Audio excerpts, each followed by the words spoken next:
Before I start, I'd like to, for those of you in the room who were born in Oregon, to raise your hands. Okay, that's about what I usually get, maybe a third. That's a reality of Oregon, and it's part of what made me so interested in this period of Oregon history. The other thing I have to caution you about is that if you think of the 19th century as a time of civility and courtesy, I'm afraid my book will disabuse you of that notion. Okay? It was Thomas Dreyer, the editor of the Oregonian, who first called this group of young men the Salem Clique. He, in editorial after editorial, he accused its members of deception, of corruption, and of dictatorship. He even compared, or even accused them of conspiring with Brigham Young to form a polygamous Mormon republic in Oregon. Other contemporaries were of a very different opinion. One, John McBride, who himself was a Republican, remembered the democratic control of Oregon politics as beneficial to the masses of the people. Taxes were low, economy was practiced in every public endeavor, and no reproach of corruption ever was made. The clique demanded unhesitating service to itself, but it allowed no lapse from equally faithful duty to the people.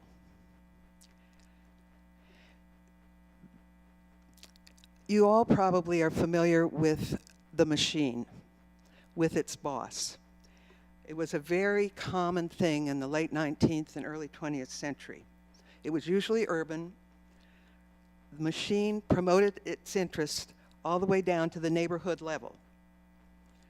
It cultivated the local citizenry, paid a special attention to recent immigrants. It demanded kickbacks, and through its control of public offices, it made itself able to influence a lot of things. You've all heard of the Tammany Hall machine, which elected people in New York to governor. It was a very, very strong thing.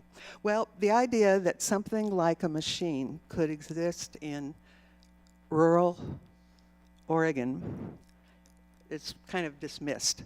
But I think the Salem Clique pretty much has that distinction.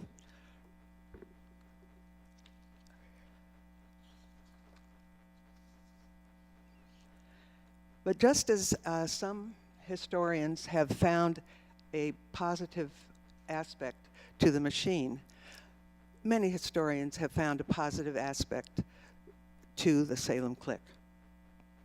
A little background. It was the Spanish explorer, Bruno Heceta, who first reached the mouth of the Columbia River. This was in 1775. The Spanish government kind of kept it a secret to protect their own interests. But the British government soon turned to exploring the area. In 1778, James Cook sailed along the Pacific Northwest looking for the Northwest Passage and concluded that it did not exist. The competition between the British and the Spanish ended with a treaty that pretty much gave it to the British. The Spanish, after all, at that time had California. George Vancouver, who was a British naval captain,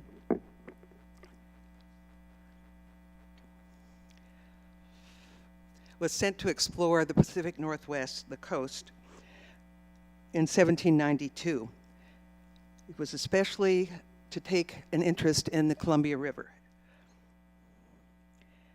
The Americans became very interested themselves because the explorers who came here put a lot of emphasis on the fur-bearing animals, which was a very important part of the economy in that period of history. The explorers' accounts of all of that attracted the attention both of the Americans and the British. You'll remember, of course, the Lewis and Clark expedition.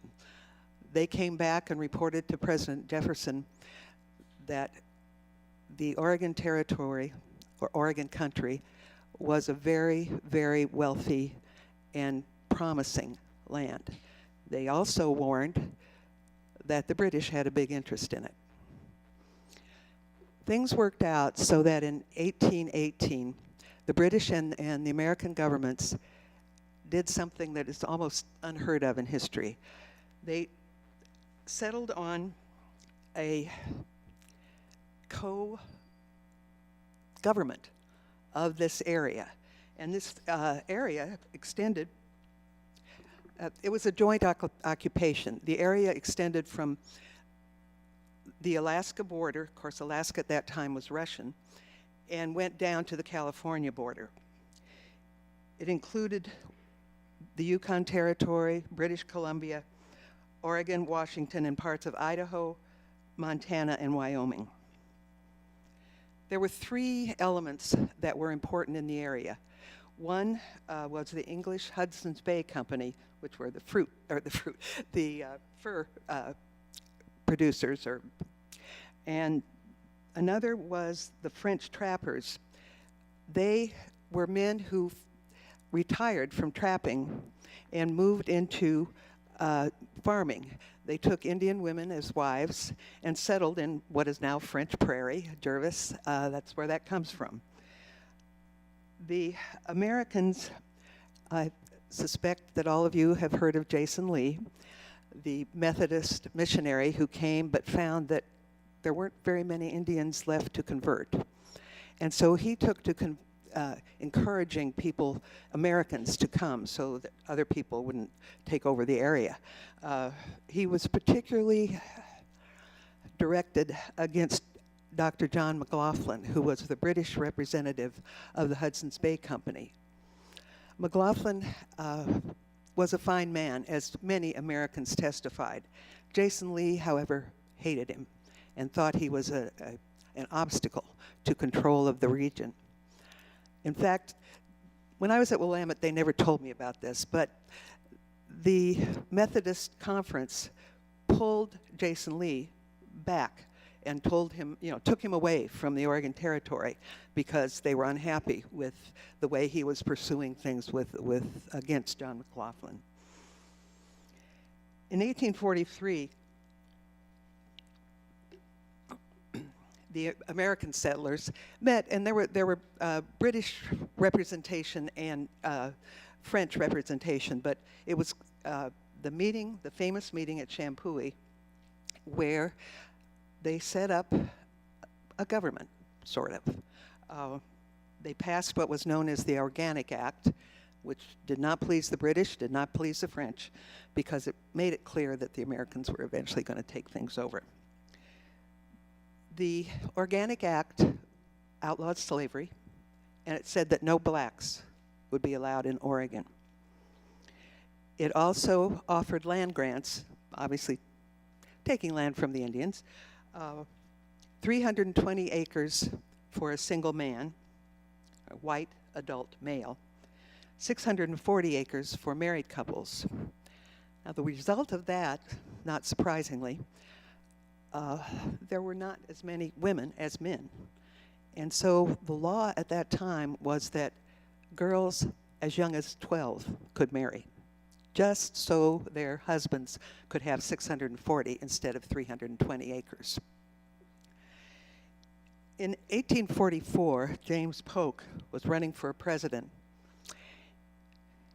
His campaign slogan was 54, 40, or fight. Now what that meant was that the United States should take over the entire territory all the way up to the Alaskan border and down to the California border. he got into office, and his Secretary of State said, oh, whoa, wait a minute. There was already the prospect of war with Mexico, and Polk was discouraged from going to war also against the British. Eventually, a treaty was made between the United States and Britain called the Buchanan-Pakenham Treaty, and it set the border between the United States and the British holdings at the 49th parallel, which is the Canadian-American border now. The government in the Oregon country was very, hardly existed. And so they were asking the American government, the Congress, the president, to declare Oregon a territory of the United States. There was a lot of argument in Congress about that because of the slavery issue. The Southerners did not want more part of the United States to be anti-slavery. But eventually it was agreed upon, and Oregon became officially the Oregon Territory, which meant that the President of the United States picked all the executive branch and all the judiciary branch of the government. There was the local legislature, which was the council, the upper house, and the assembly, the lower house. But what they could do was very limited, just because the executive was appointed by the government.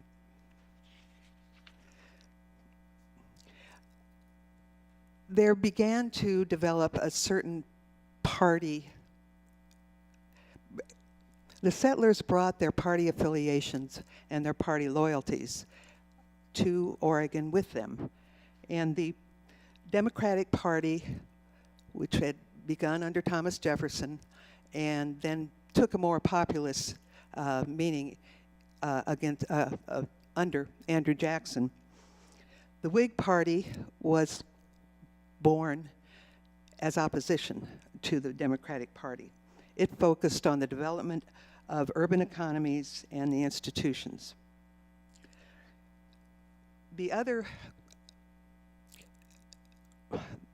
elected office for the people of the territory was the delegate to Congress.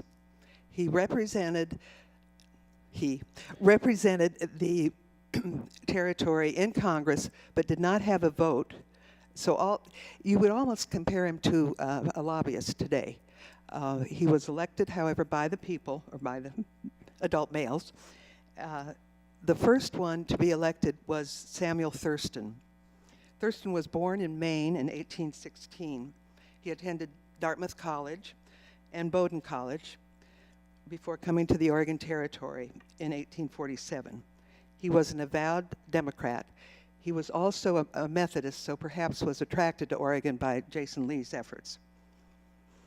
He campaigned for the delegateship with the slogan that he was against alcohol, Romanism, and McLaughlin.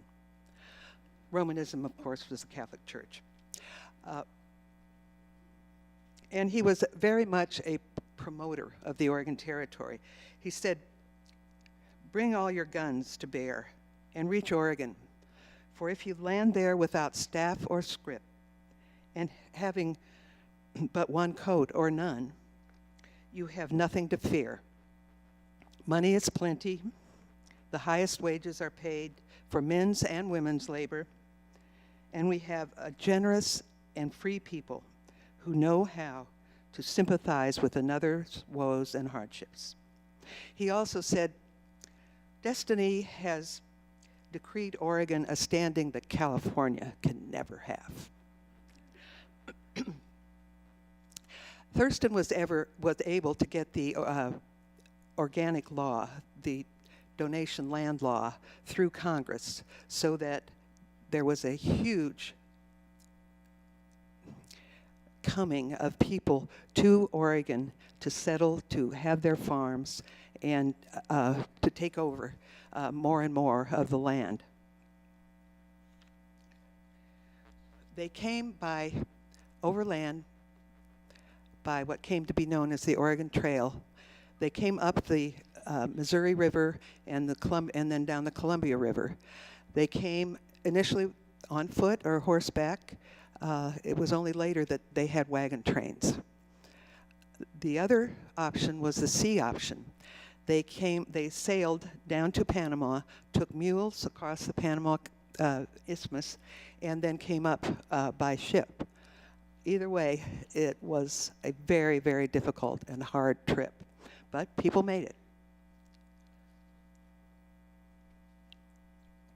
In 1850, Thurston heard that the Whigs in Portland were looking to begin a newspaper. Portland needed to become the main port at the junction of the Columbia and the Willamette.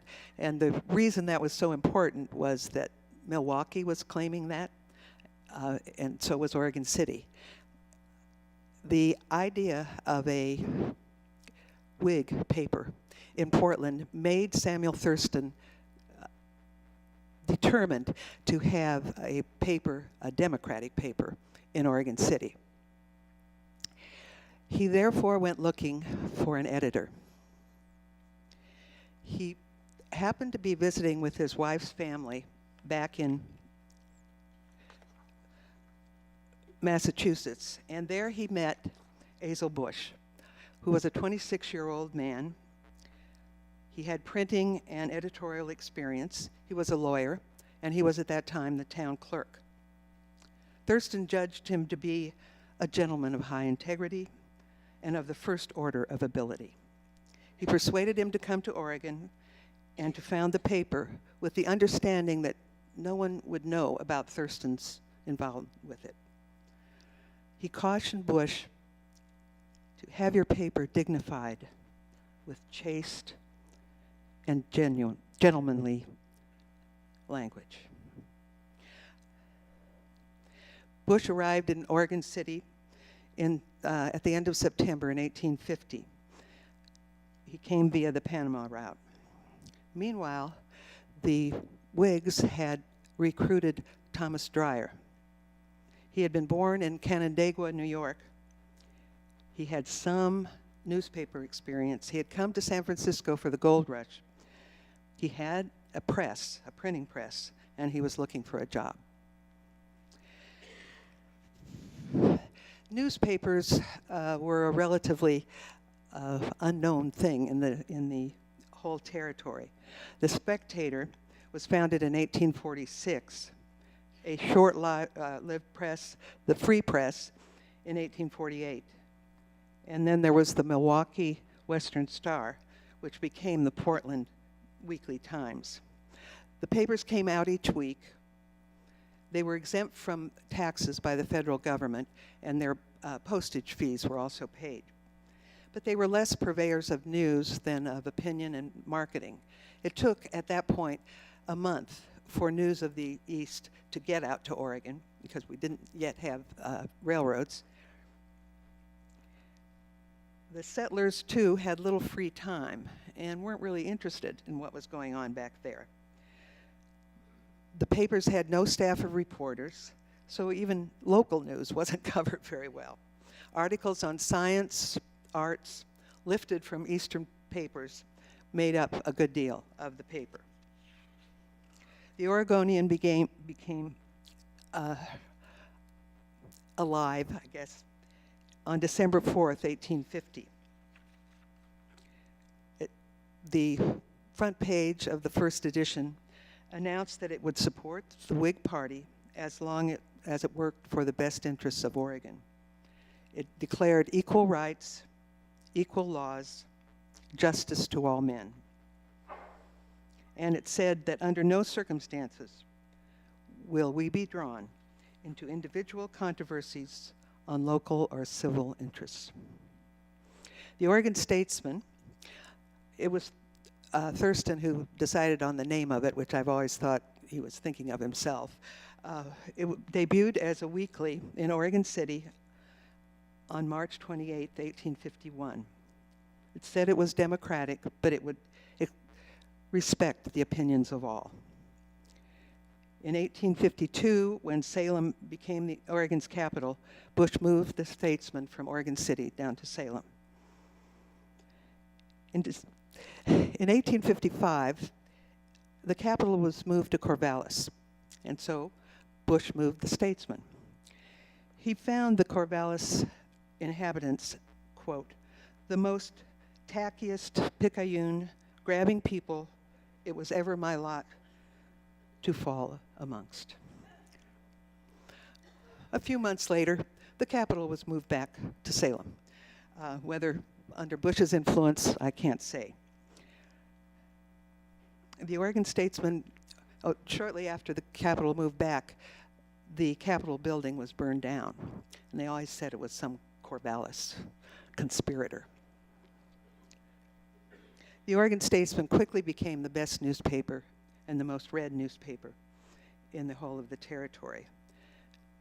Bush's intelligence, his skill as a writer, his energetic pursuit of significant issues, and his often sarcastic humor, attracted a substantial readership even among those who disagreed with his policies. Bush took on the other newspapers in the territory. In the second issue of his paper, he accused the Oregonian of, quote, the greatest personal abuse, the most foul-mouthed slander, groveling scurrility, falsehood, and ribald blackguardism. Dreyer, on the other hand, wrote, if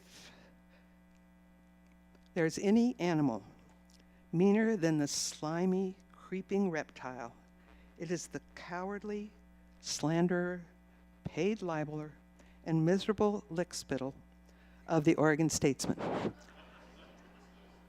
He also accused the Clique of conspiring with the Mormons to establish, conspiring with Brigham Young, to establish a polygamous Mormon republic.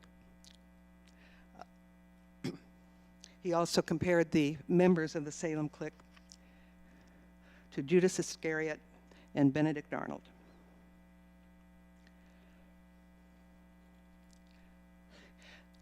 Dreyer also had a bit of a problem with alcohol, and so, of course, Bush lit into that. He said a bar and a pulpit would not be more inappropriate than Dreyer at a temperance meeting. He has been publicly and disgracefully inebriated on several occasions, and privately so many times they can't be counted. He also referred to the founder and editor of the Oregon Argus, who was a minister, William Adams, as Parson Billy of the Air Goose. Adams got back, however. He called Bush ass of hell and suggested that Bush took his pay in product for the Journal's Statesman advertisements for Dr. Zapke's medicine for the restoration of lost manhood. This was a classic example of 19th century journalism. The editors also had a great deal more power in terms of the politics and government of an area than would be said to be true today. 95% of papers declared a political alliance, and they identified the issues, picked the right people, and so on. So they were really much more in control, I would say, than what we're accustomed to today. Besides founding the newspaper, Thurston had directed Bush to found and organize the Democratic Party in the territory. He operated at a county level, and he began to gather about him the group of men who would become known as the Salem Clique.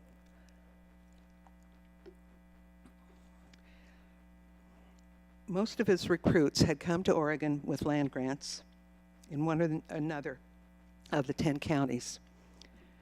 Their wives and children lived on the farms while their husbands came to Oregon City and later Salem, the center of the territorial government.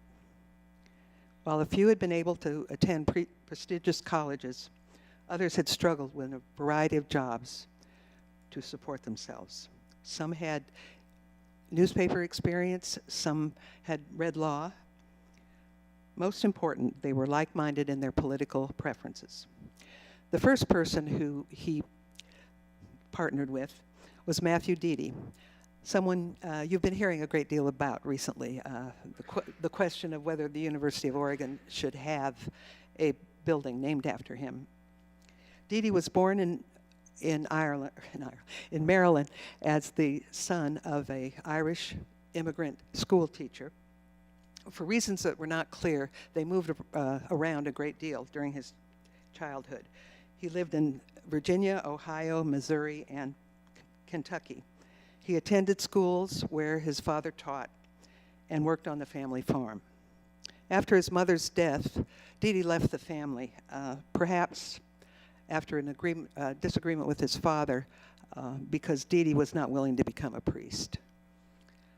He apprenticed as a blacksmith, then studied to become a teacher. While teaching to support himself, he read law and passed the Ohio bar in 1847. He came to Oregon in 1849, settled at first in Yamhill County. Later on, he moved south to Douglas County. He was elected to the Assembly in 1850. That's one of the things you'll find as I'm talking. You came to Oregon, and if you wanted to pursue politics, you could get elected to something immediately. He was a member of the Judiciary Committee and drafted many of the early laws of the territory. After the session ended, he was recruited to organize and codify the laws. Another man that Bush met was Benjamin Harding. Harding was born in Pennsylvania, studied law, practiced briefly in Illinois before coming to Oregon. He settled in Salem, where his farm and his law practice took second place to his political endeavors. Again, he was elected to the Assembly, where his fellows soon elected him Speaker. Another was James Nesmith. He was born in Washington County, Maine. He was raised by his relatives because his mother died and his father lost his fortune. In middle age, he allowed that he had not spent much time, not been able to go to school very much, but he said he had a habit of reading and informing himself, and, quote, "I believe I have the best library in Oregon." As he grew up, he moved first to Ohio, then Missouri, then to Kansas, where he joined the Applegate migration and came to Oregon in 1843. The people on that group of pilgrims were a lot of lawyers, and they would discuss these imaginary cases as they were crossing the country. Nesmith participated with such ability that they encouraged him to become a lawyer when he got to Oregon, which he did, and 2 years later was appointed to the judiciary of the provisional government. He came to California, or went to California in the gold rush, had great success, and he had, therefore, afterwards, substantial resources. He was far and away the wealthiest of the clique at that time. He would return from the gold rush to Polk County, where he lived with his family. He farmed and had a flour mill. Reuben Boyce was born in Massachusetts in 1818 in a family that had farmed there for 4 generations. While he was growing up, his father held several elective offices, which probably contributed to his interest in politics. He graduated from Williams College in 1843, taught school and then returned to Massachusetts to study law with his uncle, who was also the person with whom Bush studied law. He initially settled in Portland, but for whatever reason, then moved to Polk County, took up farming, and also opened a law practice in Salem. Orville Pratt, who in many ways was the most difficult of the clique, he was problematic at best. He attended West Point, but left after a couple of years to pursue legal studies. He was sent to Oregon in 1849, appointed by President Polk as a justice of the territory's Supreme and District Courts. Another name, George Curry. When Bush came to Oregon, Curry was the clerk of the council, the upper house of the legislature. He was elected to serve in the fourth and final session of the provisional legislature before Oregon became a territory. And as that, he was the signer of the petition asking for Oregon, asking the national government for Oregon to become a territory. Lafayette Grover was a native of Maine, also attended Bowdoin College, was admitted to the Pennsylvania bar. He was, like Bush, recruited by Thurston and came to Oregon in 1851. He came the Cape Horn route. He was the clerk of the United States District Court in Southern Oregon and then settled in Salem, where he became prosecuting attorney. And then there was Fred Meyer, who was a farmer and a millwright in Ohio. He took up a land claim in Polk County in 1846. He helped to create the provisional government and served in the Territory Council. Delazon Smith was born in New York. He attended Oberlin College, left before graduation because of his opposition to the college's anti-slavery movement. He passed the New York bar, edited newspapers in Rochester, New York, and Dayton, Ohio. And then, because he was helpful in Tyler's campaign, Tyler appointed him to be the United States Commissioner to Ecuador. I'm not sure that was a big reward, but that's what he did. He held that post from 1842 to 1845. When he returned to the United States, he became a minister in the Methodist Episcopal Church. Once in Oregon, he started a law practice, turned to politics.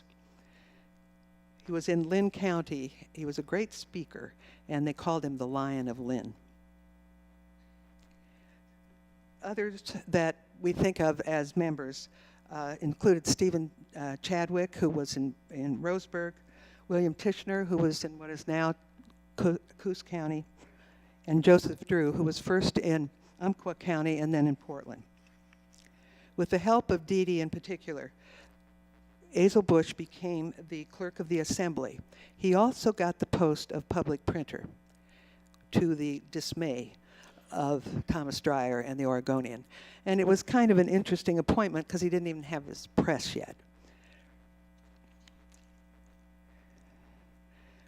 The relationship between the newspaper and what came to be known as the Salem Clique was very beneficial to both. It was indeed symbiotic. Bush in the paper supported the various politicians in their search for public office, and they, from around the territory, kept him well informed about what was going on. Bush was an ardent Democrat.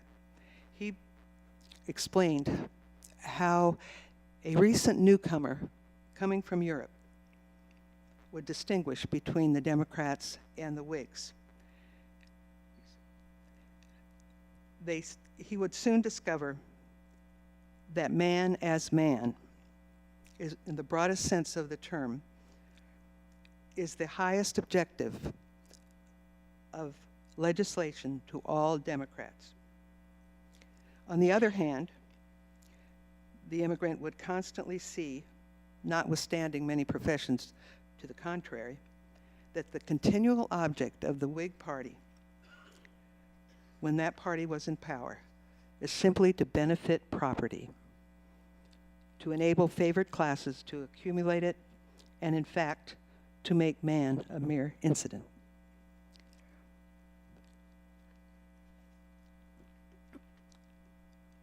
The Clique members shaped Oregon in the years before statehood. They promoted economic development, initiated public projects, and controlled government appointments and contracts. Bush directed, sponsored, and defended them. A historian a little bit later referred to the democratic regime in Oregon as benevolent despotism, made possible by Bush's dominant personality and organizing ability.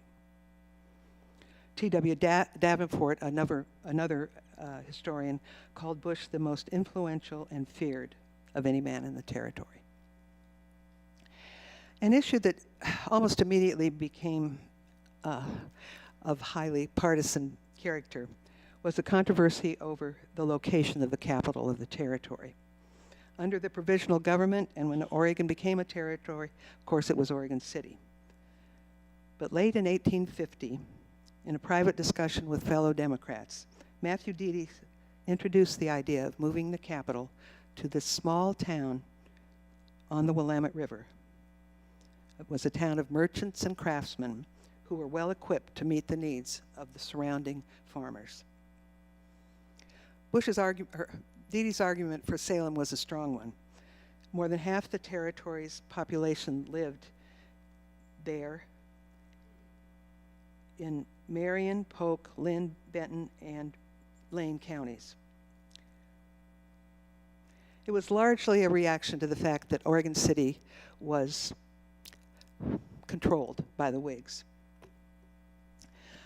In 1851, the Assembly passed a bill locating the Capitol in Salem, the penitentiary in Portland, and the university in Corvallis.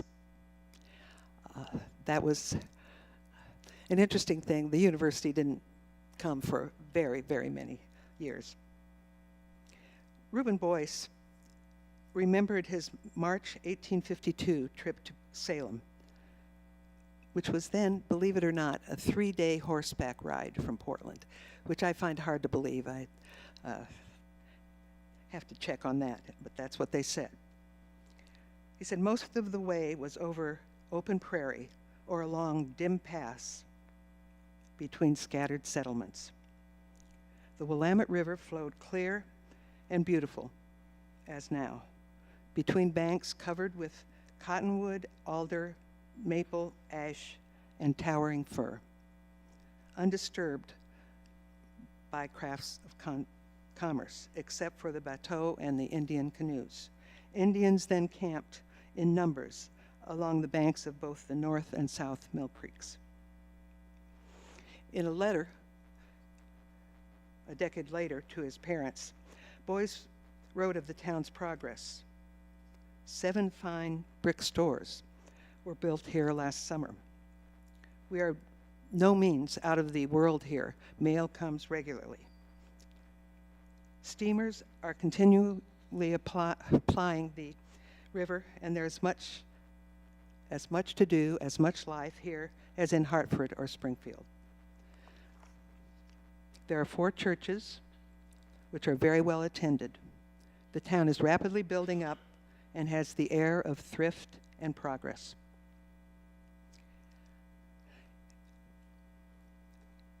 A new personality, and someone who became a very dominant personality, was Joseph Lane. He had grown up in North Carolina, Kentucky, Indiana, where he farmed and was elected to the Indiana legislature at the age of 22. He was a major general in the Mexican War and was appointed territorial governor of Oregon by President Polk. He quickly gained the respect of the settlers, but lost his seat when Zachary Taylor became president and pulled him out and appointed John Gaines as governor. He left Oregon briefly, then returned with 2 of his sons. He left his poor wife and 8 other children back in Indiana. many, many Democrats supported him rather than Thurston in the 1851 election of the delegate, which created a serious dilemma for Bush. The problem, however, was solved by Thurston's death at sea as he was coming back to Oregon. Bush announced his death in the Statesman on May 2nd, 1851, and then announced its support for Ling a week later. For several years, Bush was Lang's strongest supporter, to the point that a friend suggested that people were wondering what Ling had on him. Another force that emerged in the territory were the Know-Nothings. This was the American Party, which had become a force back in the United States. Its aim was to keep the country out of the control of foreigners. They wanted to restrict immigration, deny immigrants the right to vote, hold office, or acquire public land. The party grew out of the increasing resentment of foreign immigrants. Sounds a little familiar. Especially the Irish and the Germans who were coming in great numbers at that time. It was also a time of Protestant revival, and part of the problem, most of the enmity that the American Party expressed was toward Catholics, who they said could not be citizens because they were the subjects of the Vatican. They established lodges that they called wigwams. They operated through secret meetings with passwords and handshakes. The members maintained that they knew nothing about the party, and that was where the name came. This sentiment against immigrants was so strong in America at the time that they dominated, the Know-Nothings dominated the political life in several of the states, including Massachusetts, Rhode Island, Connecticut, New Hampshire, Maryland, and Kentucky. And they were able to elect their candidates to public office in all of those places. When they first surfaced in the Oregon Territory, they developed wigwams, which was what they called their centers, and they proclaimed, "We believe in choosing and electing those men for all offices of honor, profit, or trust, whom we know to have been born upon American soil, and who understand those principles as they were understood by our revolutionary sires. We will not believe they ever expected or intended that the patronage of our local, state, or general government would be placed in the hands of foreigners, or that foreign influence would dictate the administration of American justice or assist in the building or the training of American laws. God forbid it. Let us also forbid it, and in thunder tones protest against all such interference coming from whatever quarter, either from emperors, kings, or princes." The Oregonian kind of bought into it. Its masthead in 1855 said, "Put none but Americans on guard. Americans in sympathy, feeling, and sentiment. Americans by the provisions of the Constitution of the United States." Dreyer's animosity toward immigrants was nothing new. The previous year, he had cautioned his readers, "Let the people of Portland look well on these gassy, swaggering, drinking, gambling, newly arrived immigrants who sport a revolver hanging on their belts and a knife handle sticking out of their vest, as they will bear watching." Bush, on the other hand, dismissed the Know-Nothings as the most ridiculous pieces of bigotry, intolerance, and stupidity grown persons have ever engaged in. He made an effort to expose and discredit the party through a series of Statesman articles in which he named the members. He told about the substance of their meetings and the various mechanisms they used to conceal their workings. He noted that Whigs made up the majority of the party and condemned the few Democrats to oblivion.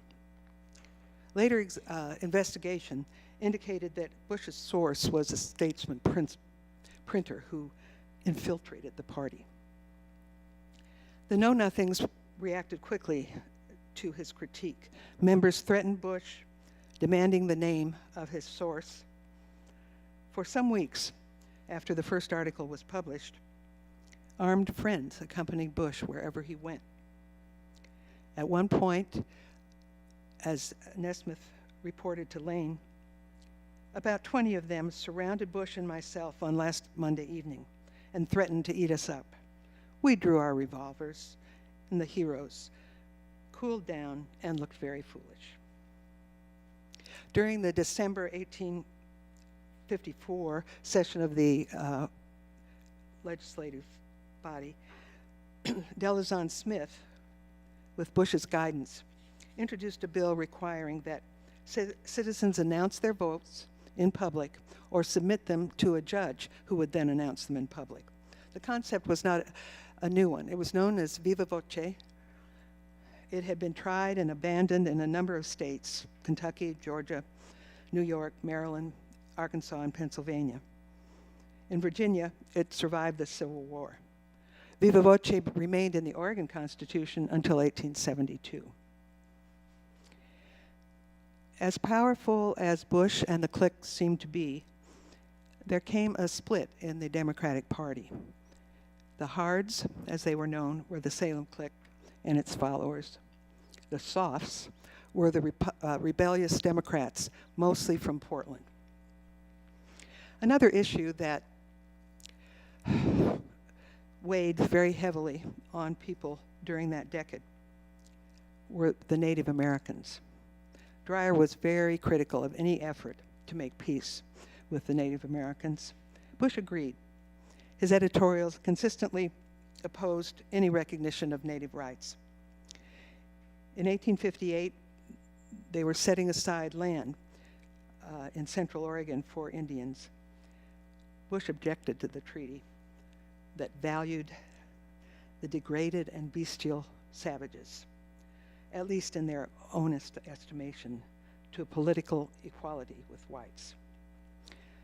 Bush lost that one. The Warm Springs Reservation was established. Eastern criticism of aggressive action against the Indians prompted a response from Governor Curry. He said, "Some of the newspaper editors in the refined East, where the chiefest danger in life arises from voluptuous living, who know the Indian character only through poetry and romance, who seem to care more about cultivating treasonable machinations and fostering disaffection to the Union than the advocacy of truth. They have filled their columns with wholesale denunciation of their fellow citizens inhabiting an isolated portion of the country who resorted to arms in defense of life and property rather than risk the general ruin and butchery by remaining cowardly inactive.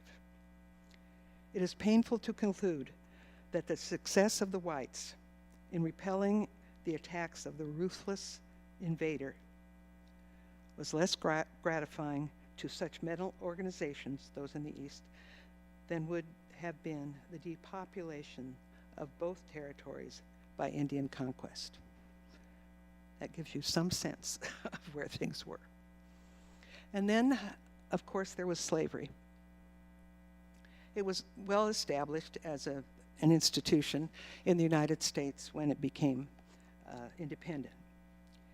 As it acquired more territory, the question of whether the new territories would be slave or free was a constant issue with every administration.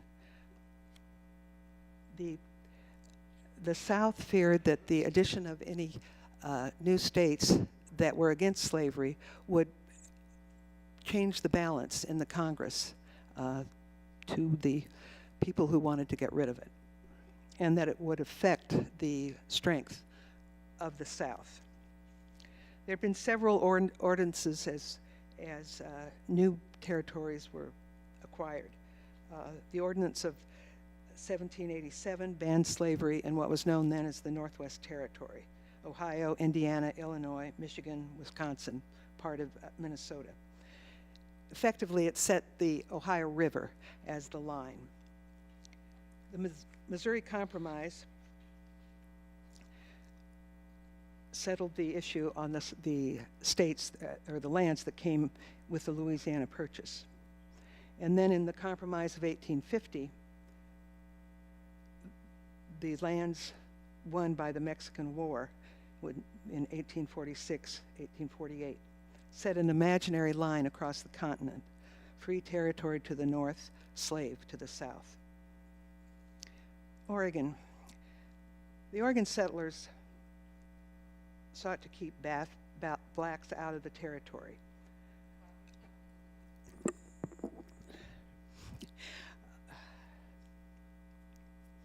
At the time, Indiana, Illinois, and Iowa had similar laws. The census records of 1850 indicate that there were 58 blacks in the Oregon Territory. By 1860, there were 154. Generally, they lived with white families. They were listed as servants, but for all practical purposes, they were slaves. Dreyer accused the Salem Clique of a plot to introduce slavery into the Oregon Territory. Bush was opposed to slavery, not on any moral grounds. He simply asked the question: is the introduction of slavery into Oregon practicable, and will it prove to be profitable? He also maintained that whenever Oregon enters the Union as a state, she will be a conservative national state, and in every emergency will stand by the Union and the Constitution. The slavery question was one that Bush used the Statesman to explore. He used it as a forum of debate and published multiple views on the evils and the blessings of slavery. On June 13, 1851, he printed without comment a long treatise from a Virginia newspaper promoting slavery as the highest and happiest condition for blacks. In 1854, he wrote in support of the Kansas-Nebraska Act, which said that the people of a state or a territory should vote as to whether to include slavery in their government. He asked the Justice of the Court, George Williams, who opposed slavery, to produce a article that explored the question. Williams opposed slavery in Oregon, but he defended slavery in the South, noting that he considered slaveholders to be, quote, high-minded, honorable, and humane. Williams pointed out that a number of states, northern states like New York or Pennsylvania, Massachusetts, had tried slavery and found it detrimental to their interests.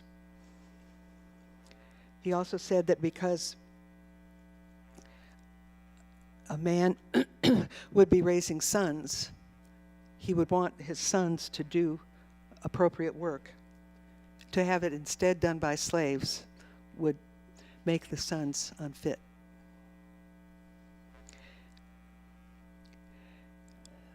Matthew Deedy was the strongest supporter of slavery within the clique. His argument was what has been called Jeffersonian. He thought slavery would enable people to stay on the land rather than fleeing to the cities, where they would become, quote, thieves, rowdies, bullies, and vagabonds. Bush's own position was very clear. It was not a moral one. was slavery worthwhile? Was it practical? Would it work? Pointed out that with the wilderness to the east, California to the south, that slaves could flee, and there was simply no point to it. Another voice that emerged was the Republican Party. Despite Dreyer's efforts, the Whig Party was in decline. It never had the kind of organization that the Democratic Party put together. The Republican Party was founded in 1854 with its strong stand against slavery in the territories. The Oregon Republican Party was established in a convention in Albany in the spring of 1857. It was committed to free labor, one of love for the teeming millions of poor white laborers. Barbara? Huh? We need a break, Okay. but I think there are, can you guys hear me? Yes. Okay, there are a lot of questions that people have, but we'll wait till after the break, and I mean, we'll figure out the order. Okay. Okay, but thank you. I'm sorry I interrupted, but. All right, welcome back. I understand that we'll take a break now and see if you have any questions.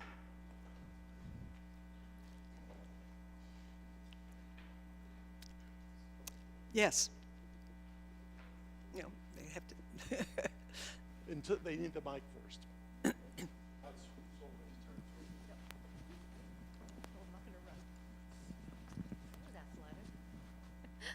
Hi, Barbara. I'm Franca. My question is about the Ku Klux Klan. Are these the, let's say, did they organize the Ku Klux Klan or some form like that? That came along later, but as they were very similar in Oregon, because in Oregon the enemy of the Klan, what they were directed at was, for the most part, Catholics, because there were so few blacks in Oregon at that time.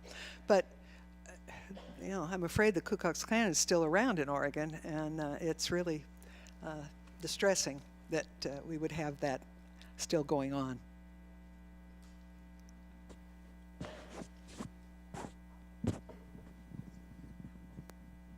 Okay, I have a question. Yeah. Karen Bender, I just wanted to know if Bush signed the Oregon Constitution.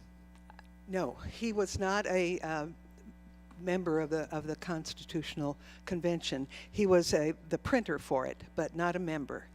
He was, in fact, I have a quote from him on the Constitution, but no, he was not a member.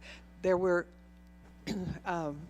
6 members of the Clique who were part of the Constitutional Convention, and they chaired a number of the committees, by far the majority. I mean, they chaired something like 11 of the committees. Yeah. Hi, I'm Bob, and my question relates to the question of slavery. My recollection, and it's a pretty old recollection now, is that at the time of the Constitutional Convention of Oregon, the vote on whether to be slave or free was a close one. Now here's my question. I've always been puzzled by this issue about why things turned out the way they did. Is it possible that the no blacks but anti-slave in effect neutralized the political issue because Oregon would be maybe a free state nominally, but it would not have a dog in the fight, so to speak? I think there's a lot to be said about that, yeah. I think that it wasn't real, and yet people here thought it was real, and certainly the Congress thought it was real. I mean, it was the one big issue regarding statehood. Yeah, my name is David. The Oregon Territory was a really large piece of land, and I'm kind of interested in how Washington and Oregon got separated, because we could have been one huge state, even larger, Well, there was a meeting, gathering of settlers in Washington Territory, Washington, And they felt that Oregon and Salem was too far away for them for effective government. And so it was a very peaceful kind of thing. It just cut it off, and that was that. One of the interesting things to me is that Washington didn't become a state until 30 years after Oregon did. And why that was, I don't know. I'm sure the Civil War was part of it, but still, it not till 1889.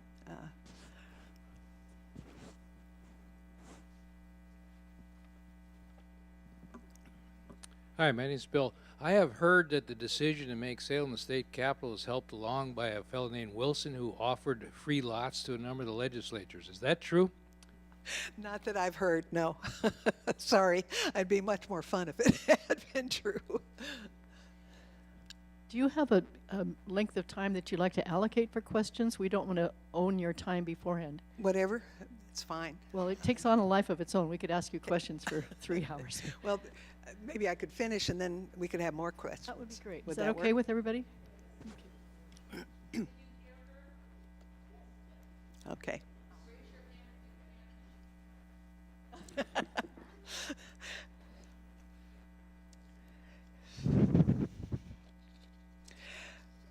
Oregon held a constitutional convention.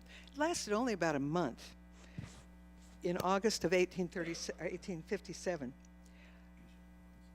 It was brought about by the fact that the voters finally, there were 3 separate votes in which the voters, in the first 2, the voters said no, they didn't want to be in a state. Probably because of fear of taxation, that it would be so much greater if they were a state. Finally, in June of 1857, they voted 7,617 to 1,679 in favor of becoming a state, pursuing statehood. And so, without any kind of permission from Congress or anyone else, they called a constitutional convention. In the convention, the Democrats outnumbered the Republicans and the Whigs almost 2 to 1, but there was the split in the Democratic Party, so there was not the kind of power that you might have expected. The majority of the delegates opposed slavery, yet they elected Matthew Deedy as president of the convention, despite his very strong support for slavery. The question of who would be allowed to settle in Oregon came up very quickly. Dreyer, who was a delegate to the convention, Dreyer of the Oregonian, said that he would vote to exclude Negroes, Chinamen, Kanakas, and even Indians. The association of these races with the white was the demoralization of the latter. Kanakas, by the way, were Hawaiians. That was the common word. And when finally adopted, the article in the Constitution refused Negroes, mulattoes, and Chinamen the right to vote, and another denied Chinese immigrants the right to own real estate and to work in or own mining claims. The delegates finished their work in September of 1857. They had 2 issues that were not settled. So they drafted an article to the Constitution supporting slavery and another opposing it, and then an article to the Constitution allowing African American immigrants and another forbidding it. And so in November of 1857, the eligible voters, who of course again were white males over 21 and older, they passed the Constitution by a vote of 7,195 against 3,215. They opposed slavery by a vote of 7,727 to 2,645 in favor.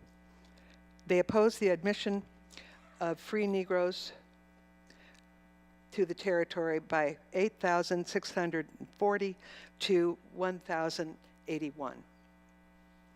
The exclusion, by the way, was not remained in the Constitution till a 1926 ballot measure. And at that point, people in favor of removing that part of the Constitution, the vote was 108,332, and for keeping it was 64,954. Bush put out a editorial. He said, "We have hitherto said that there are provisions of the Constitution which we wish other than they are. This, however, is our individual judgment. We never saw and never expect to see a Constitution that would exactly meet our personal views in every particular. A Constitution in itself is a compromise." In 1858, still not a state, but in 1858, the Oregon elected in a difficult election because, again, the division in the Democratic Party, they had two separate conventions, the Hards and the Softs. The Hards nominated Lafayette Grover for the race for the Congress. And you'll recall that in those days, senators were chosen by the state legislatures, not by popular vote. And the senators they chose were, even though they wouldn't really be senators, were Joseph Lane and Delazon Smith. In the Republican state convention, Thomas Dreyer was defeated. And he held, for Congress, he said that it was the fault of the Germans, the German Jews.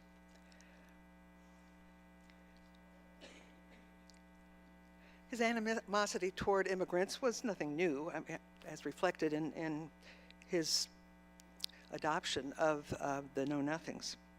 The Statesman called him an irresponsible libeler, whose object was to proscribe men on account of their birthplace and their religion. Dreyer then said he didn't mean foreigners, just Jews. He said whenever they combine as a sect to control the political rights of the ballot box in this country. Bush had a comment. After a visit to San Francisco in 1852, he commented on the number of that peculiar people who are yet looking for the advent of the Savior. He said they own small stores which they cram with mediocre articles of pantaloons and coats, and where they stand ensconced the livelong day, waiting for a customer and satisfied to argue and show their wares for an hour at a time. If there be a chance of making a nominal profit. But Bush went on to defend Jewish immigrants. In justice to them, we should say that they are among the quietest portion of our populace. How seldom is a Jew reported as drunk and disorderly? How seldom do they make themselves conspicuous in any way before the public? And yet, through how many ramifications of trade do their dealings not run? With what class of society are they not brought in contact? It was kind of Dreyer's assertion. He then said that, or wrote, that two major Jewish firms, now we're talking about a time when there were maybe 150 Jews in Portland, but that two Jewish firms had canceled their subscriptions to the Oregonian. And Dreyer wrote, well, I hope their neighbors will let them read the paper. On the other hand, their neighbors better be careful that the paper isn't stolen from them by the Jews.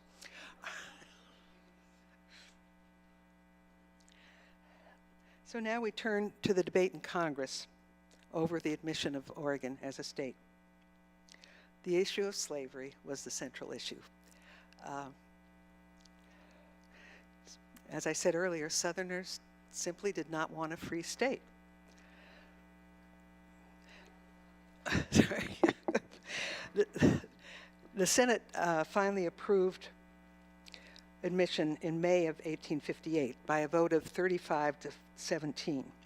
The votes came from Northern Democrats and from 11 of the 17 Republicans. Although the statehood bill had not yet passed, as I was just saying earlier, the territorial legislature, their members were chosen, as were the representatives to the Congress. But then the voters turned around and chose a pro-slavery Democrat, not one of the clique, John Whitaker, as governor. By the time the Senate bill reached the House, things had changed. The obvious fact that Oregon was Democratic and the fact that slaves were eliminated, or African Americans were excluded, the Republicans tried to block the bill. Then Bush blamed Lane for that. He felt that because Lane wasn't sure that he could be the senator, that he would not support it. But finally, in January of 1859, the House supported slavery, or supported statehood. It was a close vote. It was signed by President Buchanan on February 14th. News of the event came by overland mail, arriving in San Francisco on March 10th, and reaching Portland via steamship on March 15th. Dreyer wrote in the Oregonian that the faces of our citizens too plainly exhibited the index of their souls, the evidence of mourning rather than rejoicing, when the news arrived of our admission.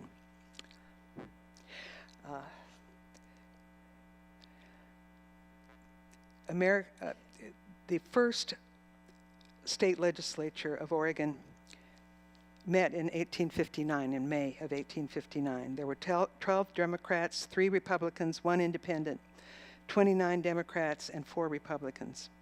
But once again, there was the problem that the Democrats were split. It wasn't, by the way, until 1913 that the 17th Amendment of the Constitution passed, and that was the direct election of senators. Up until that time, as I said, it was done by the legislature. Well, the 1860 election was coming. Bush wrote that the question of slavery would be the principal and perhaps the only issue in the presidential campaign. He strongly supported Stephen A. Douglas, who was the senator from Illinois. When the Democrats met in Charleston, South Carolina, in their convention, Douglas' support for popular sovereignty, again, the right of people in a state to decide for themselves whether it would be a slave or a free state. Douglas was in favor of that, but that was unacceptable to Southern delegates who withdrew rather than allow his nomination. After the convention broke up, one segment reconvened in Baltimore and nominated Douglas for the presidency. The Southern wing met and nominated the vice president, John C. Breckinridge of Kentucky, for president, and Joseph Lane for vice president, or as his running mate. Bush quickly denounced Lane's appearance on the ticket of the tail of a treasonous ticket. The Oregon Democratic Party split as well into 2 factions that had separate conventions, mirroring the division on the national level. In Chicago, the Republican Party made the surprise choice of Abraham Lincoln. Bush was harsh in his evaluation of the Republican nominee. As a statesman, Mr. Lincoln takes rank nowhere. Of all the candidates who were before the convention, there is not one who is not his superior in ability. though he may surpass some in political tact. At this point, an idea resurfaced. The idea of a Pacific Republic. It wasn't a new idea. Actually, Thomas Jefferson thought, because of the distance, that the best thing that could happen on the West Coast was a separate republic. Stephen Austin also proposed one that would include Texas. Bush accused Lane of supporting that, the idea that there would be a Pacific Republic that would be favorable to slavery.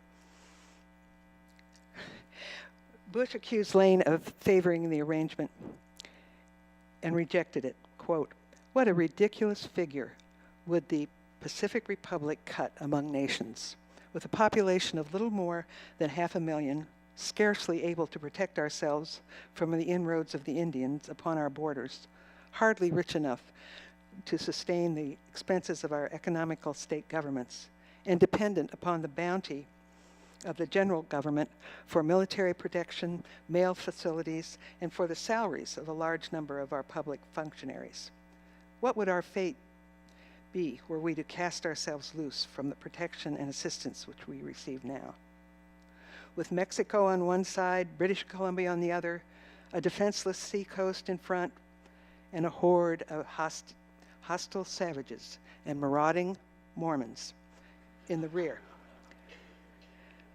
Unable to protect ourselves, we could only preserve our existence by forming an alliance with some powerful government which could offer us protection at the price of liberty."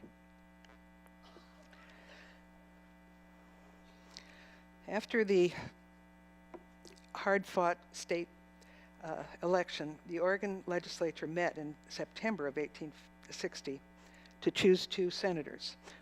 Because of his candidacy for vice president, Lane was out. After 18 ballots, the Douglas Democrats and the Republicans, fearing secession, compromised and elected 2 anti-slavery candidates, the Democrat and Clique member James Nesmith and the Republican Edward Baker. Bush declared that Oregon is democratic to the core, and though our organization has been usurped and our councils betrayed by treachery and fraud, most nobly will we redeem our state by giving her electoral vote to the candidate of the Union democracy, Stephen A. Douglas. Wrong. In Oregon, Lincoln won by 5,344 votes to Breckinridge's 5,074, and Douglas's 4,131. Oregon was the only northern state to prefer Breckinridge over Douglas. Although Lincoln's victory and Breckinridge's defeat meant the end of his political career, Lane remained adamant. A friend recorded that Lane thought disunion inevitable and said that when the hour came that if his services could be useful, he would offer them unhesitatingly to the South. In fact, his son was one of several Oregonians who served in the Confederate Army. Lane was sure that Oregon would join the seceding states and become a part of the Confederacy. He placed the responsibility for the war squarely on Lincoln's shoulders. He had no doubt that the South would be victorious and, quote, would command the respect and confidence of all the nations of Europe. He declined to predict the fate of the northern states.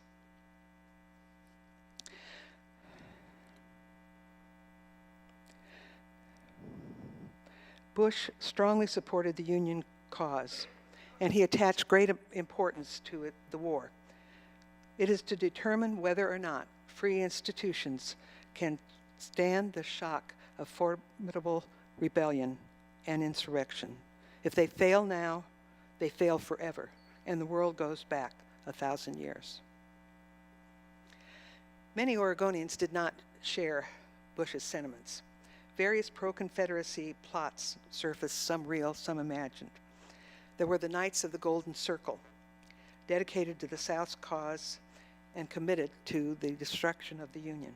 Reportedly, 2,500 men, including Lafayette Lane, Joe's son, had joined one or the other of 10 secret lodges that the group established in Oregon.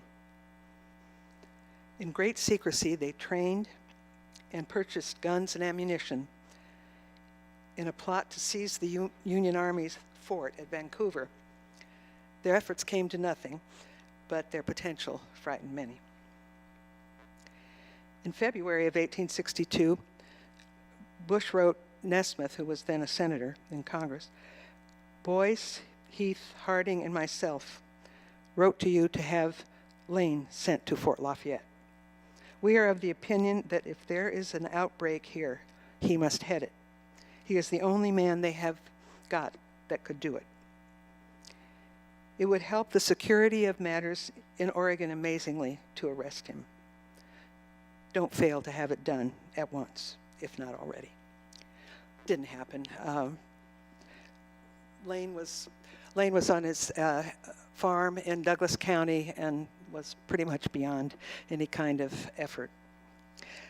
In 1862 also, 5 Oregon newspapers were suspended. They were ones who had supported the Breckenridge Lane ticket, and they were deprived of the federal postal subsidy and banned from the mails.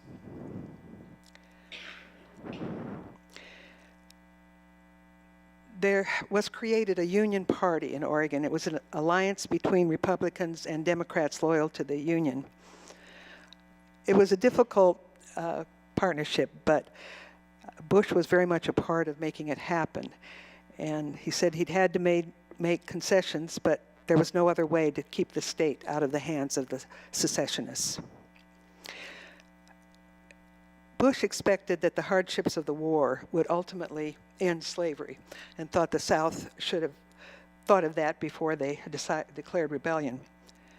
He was very much in support of the Union and supported emancipation of the slaves, but declared himself against the abolitionists. When Lincoln's Emancipation Proclamation came out, Bush questioned whether it was a wise move, emphasizing that the focus should be on the war.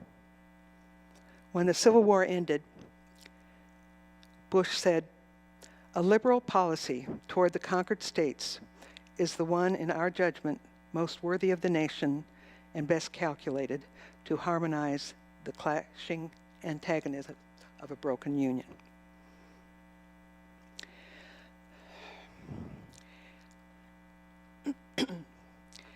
In 1863, Bush sold the Oregon Statesman, perhaps because of the illness of his wife.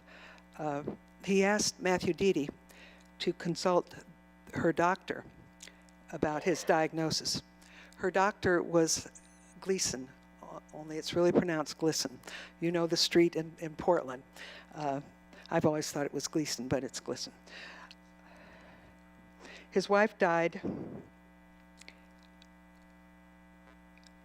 despite, when Deedy came to him, Bush already knew what the diagnosis was, and while he was determined to do everything he possibly could to keep his wife living, there was nothing he could do. He was left with 4 children. In 1867, he founded the Ladd and Bush Bank, which you're all familiar with, along with William Ladd of Portland. In 1877, he became the sole owner. He was an important stockholder on a number of early Oregon companies. He was on the boards of Willamette University and the University of Oregon. Matthew Deedy kept a diary at this point, and with particular relish, recorded the details of Bush's failed 1871 romance. It was with a woman named Sally Stanton.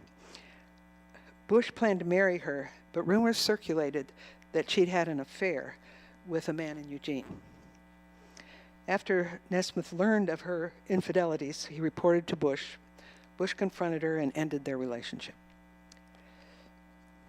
Bush thought of running for the Senate in 1878, had the support of Nesmith, Harding, and Deedy, but in the end, he knew he couldn't win and he backed out.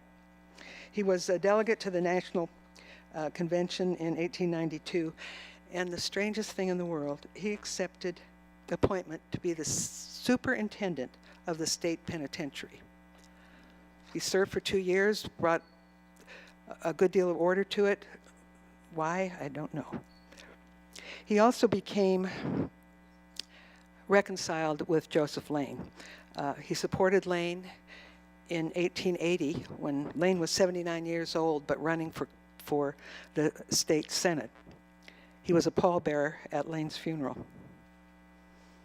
Bush died in 1913, leaving an estate of $2 million, which a friend in the economics department at Willamette says is the equivalent of 34 million today.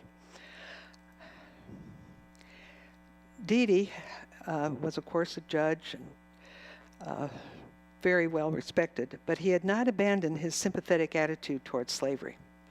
He said, "I am inclined still to think that the relations between capital and labor before the war at the South were quite as good as those in the North today."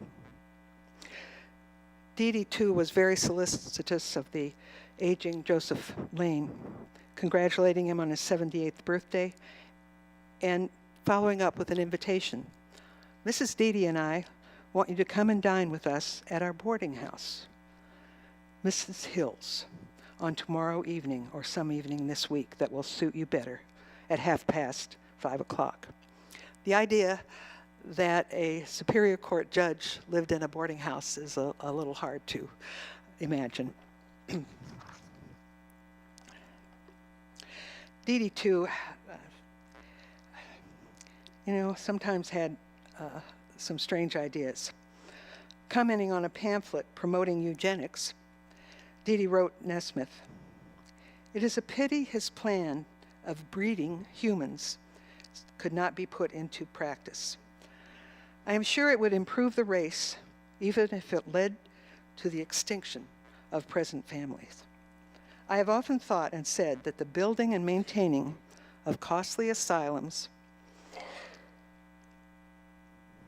for the education and then propagation of the blind, deaf, and dumb was a misapplication of philanthropy.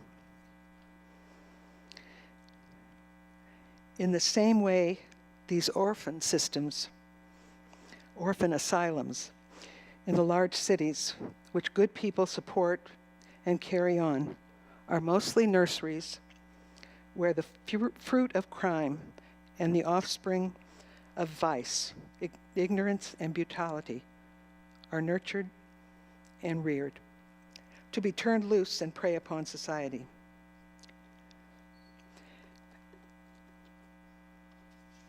Nesmith became a senator, as I said, during the Civil War.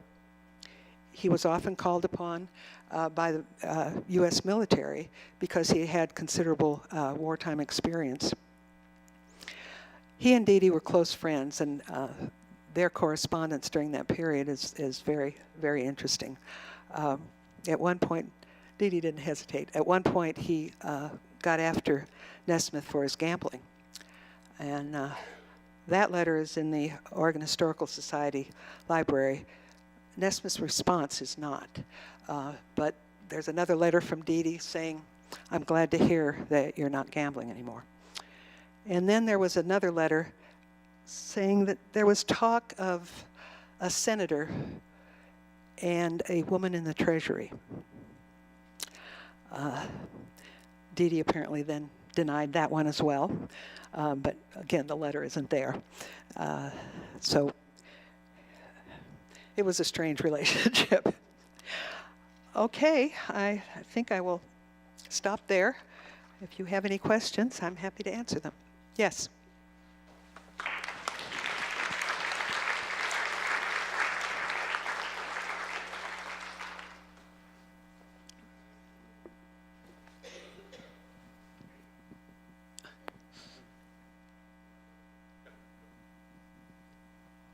My name is Roger.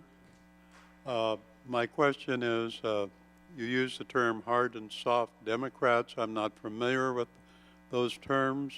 What was the division between us hard and soft Democrats? Well, when the opposition to the Bush-Salem Clique Democratic Party developed in Portland, Bush gave them the name the Softs, and his own people were the Hards. It was a real separation, and it limited the strength of the clique.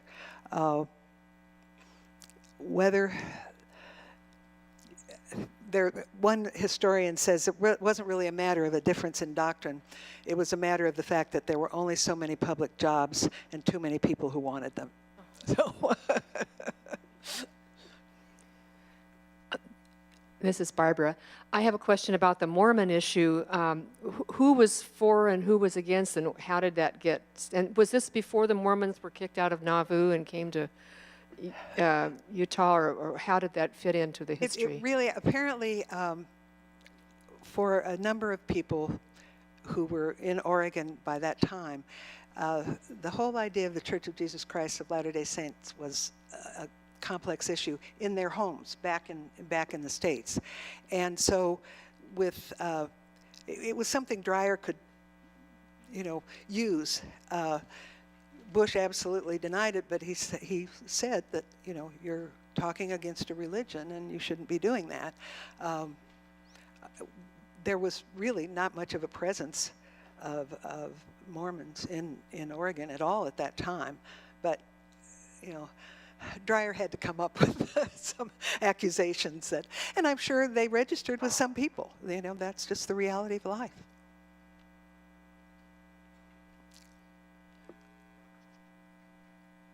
This is Bob again.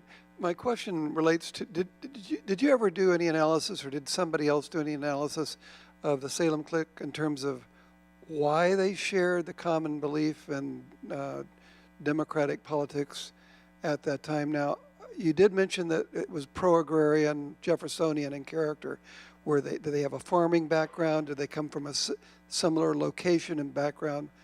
Why did they share these beliefs?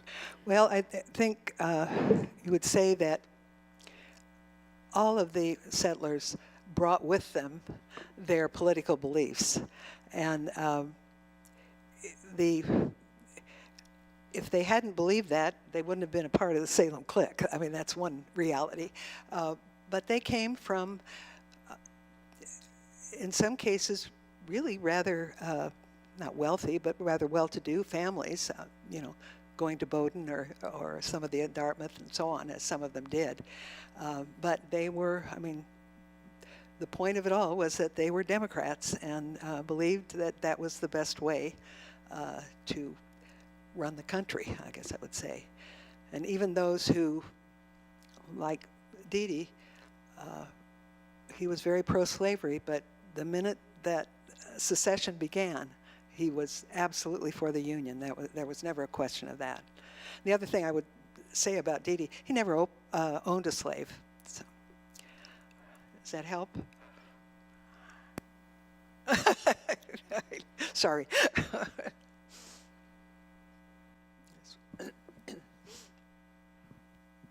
Well, I just wanted to comment. I was so surprised about the anti-Jewish thing, and I think Meyer and Frank actually started before the state became a state, so it's amazing that they were able to get started with that kind of anti-Jewish feeling. Absolutely.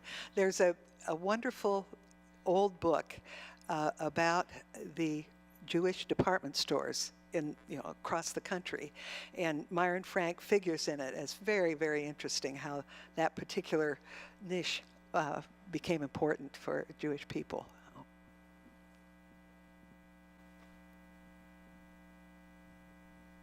I could relate a story that I'm hoping I remembered. That is William Stafford, grew up in a very large ranch in eastern Oregon, and he had no playmates. He was an only child, so he played with the farm workers, with the ranch workers' children, but he was forbidden to do so, but he did so anyway. And his grandmother was his matriarch with great power, and it was you absolutely had to come to dinner at grandmother's house on Sunday afternoon after church, and she held forth on the politics of the day. And when he was about 11, and it was as onerous, you can guess their political affiliation. Anyway, when he said he was at about 11, he said to her, "Grandmother, what is the difference between a Republican and a Democrat?" And she said, "Democrats rent."